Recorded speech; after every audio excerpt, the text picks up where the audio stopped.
Un saludo, mis queridos amigos y hermanos. Una vez más queremos compartir con ustedes el estudio de la palabra de Dios a través del repaso de la lección de escuela sabática. Y para el día de hoy, domingo 11 de agosto 2024, bajo el título Viendo claramente. Así que la lección de esta semana, lección número 7, nos viene hablando algo maravilloso acerca del estudio del día de hoy. Y como hemos dicho en algunas oportunidades, en el libro de Marcos encontramos muchos milagros maravillosos que Jesús hizo. Sin embargo, en el día de hoy vamos a conseguir un caso muy diferente con respecto a los milagros que Jesús hizo. Y para ello vamos a leer el texto base para el día de hoy, que lo encontramos en el libro de Marcos 8:24. Y dice de la siguiente manera, versículo 24. Mirándole dijo, veo los hombres como árboles, pero los veo andar. Es interesante este milagro que Jesús hizo con este hombre, y que al momento que Jesús coloca sus manos sobre sus ojos y le pregunta si veía algo, él dijo que sí veía, pero veía a las personas como árboles, pero sin embargo las veía andando. Qué interesante. ¿Sabes? En la lección del día de hoy viene hablando acerca de algo interesante. Dice que el Evangelio reporta el caso de varias personas ciegas curadas por Jesús. Pero en Marcos 8, la sanación del ciego Bartimeo se reporta en Marcos 10, 46 al 52.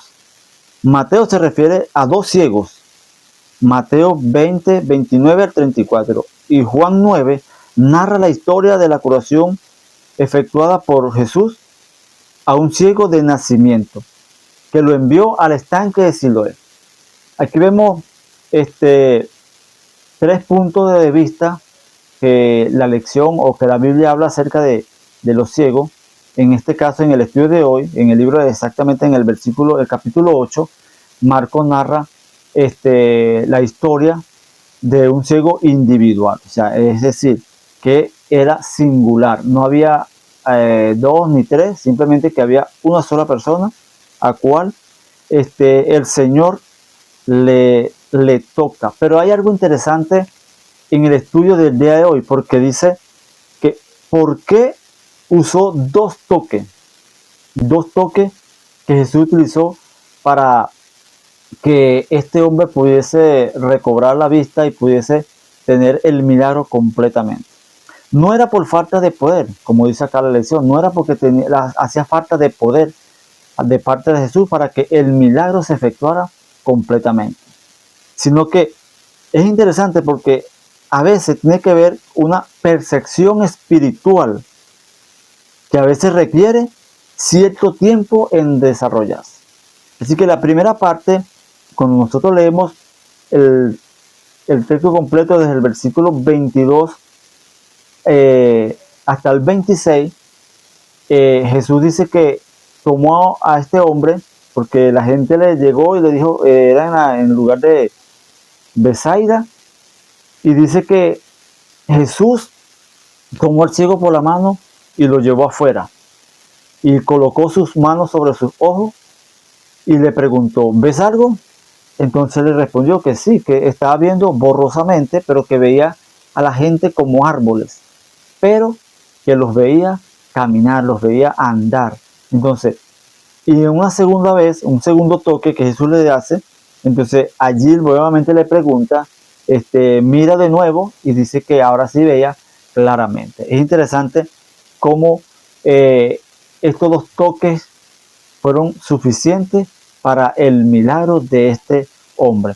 Aquí en la parte de la lección quiero compartir algo importante también, que dice la sanación registrada en Marcos 8, 22 al 26 es la más extraña de las realizadas por Jesús.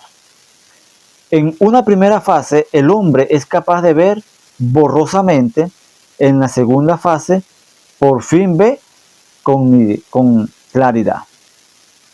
Este milagro sirve como una parábola de la forma en que Jesús había instruido a sus discípulos, preparándolos para que captase lo mejor posible de la realidad de su misión salvadora. Entonces, aquí estaba enseñando a sus discípulos para que ellos pudieran captar cuál era el plan que él venía a trazar en este mundo. Y que es una enseñanza también para ti y para mí, que nosotros podemos confiar en la palabra de Dios. Un segundo punto de la lección del día de hoy tiene que ver con una pregunta. En la lección se menciona que las preguntas son las que más le fascinan a los educadores. Siempre les gusta hacer preguntas. Y eso es interesante porque las preguntas te despiertan la mente, la curiosidad de saber una respuesta. Así que en el versículo 27 hay una confesión de Pedro hacia Jesús. Realmente es interesante ver lo que hace Pedro allí, porque Jesús le pregunta quién era él, realmente quién era él. Y mire lo que dice la lección. En una primera fase los discípulos habían llegado a la conclusión de que Jesús era el Cristo. Para asegurar esa verdad en su mente, Jesús los llevó a declararlo haciéndole una pregunta indirecta y otra directa. Pero ellos debían guardar silencio con respecto a esta declaración, pues todavía no había comprendido todas sus implicaciones. El verso número 30 del capítulo 8. Entonces, ellos aún no habían comprendido cuál era el mensaje, cuál era el plan que tenía Jesús a esta tierra. No estaban convencidos. Sin embargo, ellos creían que Jesús venía a reinar en este mundo. En la lección habla algo interesante porque ¿por qué no le permitía a los discípulos que dijesen si él era el Mesías? Porque dice que la palabra Mesías tenía en los días de Jesús una connotación de derrocamiento, o sea, es decir, del gobierno romano. Es decir, ellos pensaban que si Jesús era el Mesías, él iba a establecer su reino, iba a tumbar a Roma de una vez y reinar él. Sin embargo, no era el plan que Dios tenía, porque el plan era enseñar el mensaje de salvación, llevarlos al arrepentimiento, seguir al Maestro y que podían conseguir la salvación a través de eso. Hay tres puntos importantes de la lección también, en la parte final de la lección, que dice lo siguiente. Tres características que afirma esta aseveración. Primero, Jesús interroga a sus discípulos acerca de la identidad. O sea, los interroga preguntándoles quién es él. Número 2, Pedro es la única persona que declara que Jesús es el Mesías. Y número 3, inmediatamente después de esta revelación acerca de quién es Jesús, él comienza a explicar a dónde se encamina en la cruz. Nosotros leemos todo el versículo completo. Dice que Jesús se declaró diciéndole que era necesario ir a Jerusalén, padecer de los escribas y los fariseos, y ser muerto y resucitar al tercer día. Así que para esta ocasión ellos dice que Pedro no quiso aceptar esa declaración de Jesús y contradice a Jesús en aquel entonces y le dice que no era necesario que muriera. Pero eso estaba haciendo que el plan de Dios no se cumpliera. Así que, mis queridos amigos, mis queridos hermanos, que tú y yo hoy podamos practicar este título, viendo claramente, que al estudiar la palabra de Dios, que al leerla, a comprenderla, nosotros podamos ver claramente cuál es el plan trazado del cielo para ti y para mí. Que Dios te bendiga. Oremos. Cariñoso y eterno Dios, gracias te damos por tu amor, por tu misericordia y por tu bondad. Gracias por abrirnos nuestros ojos para ver la realidad, para ver el plan que tú tienes trazado para nuestra vida diaria, Señor. Bendícenos y cuídanos en el nombre de Jesús. Amén.